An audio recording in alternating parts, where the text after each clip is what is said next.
in the tournament. So Spending Review making lots of front pages. Paul Lewis is here. Now, Paul, you've been looking at sort of the details, because it's always the details which kind of are most telling in some ways, isn't it? Yes. Let's talk about, first of all, winter fuel payment.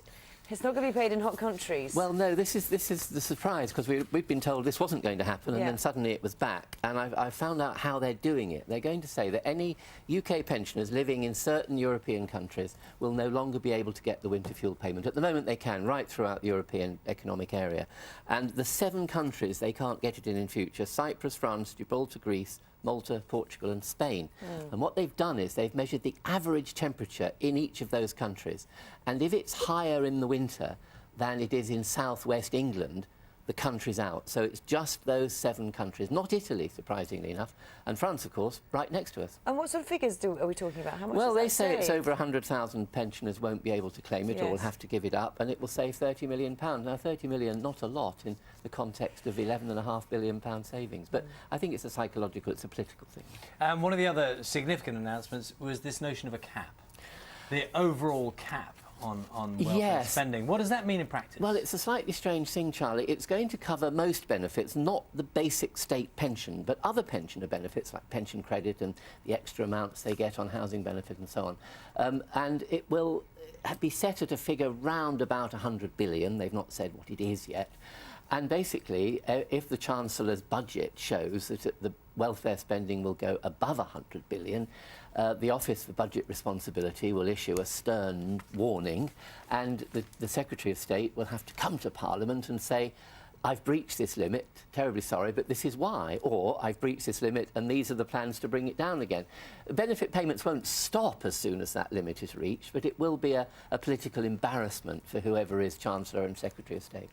Other things to look at, we mentioned just then, didn't we, about the unemployed waiting 7 days to claim, and that sort of puts back their first payment by a bit, doesn't it? Well, yes, it's by 3 days. Well, it's 3 days at the moment, Yeah. and it's going to be 7 days. And of course, that's at the same time as this new universal credit begins. Now, that's going to be paid a month in arrears anyway. So that in some months that will mean a 38-day wait, and that's why you've said some welfare organisations are concerned people will borrow to cover the gap. There's also concerns from the lone parent organisation Gingerbread about new rules for single parents. They're going to have to start not just looking for work, but really preparing themselves when their youngest child is 3 years old.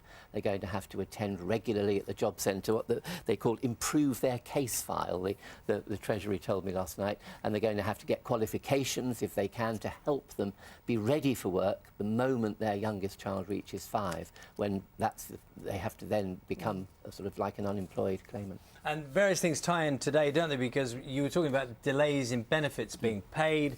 There's always been this concern about those payday loan companies and how they operate.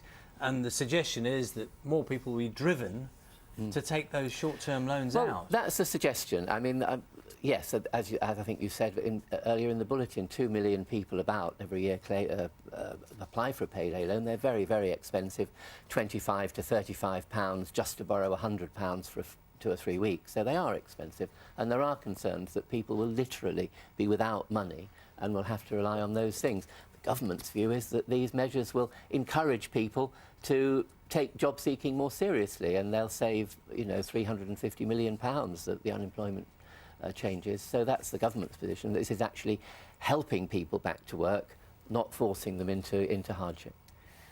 Paul Lewis, thank you very much. I know you'll be back later as well if people have questions too. Thank you. Thanks, Paul. 6:46 the time now. You're watching Breakfast from BBC News. Our main stories this morning.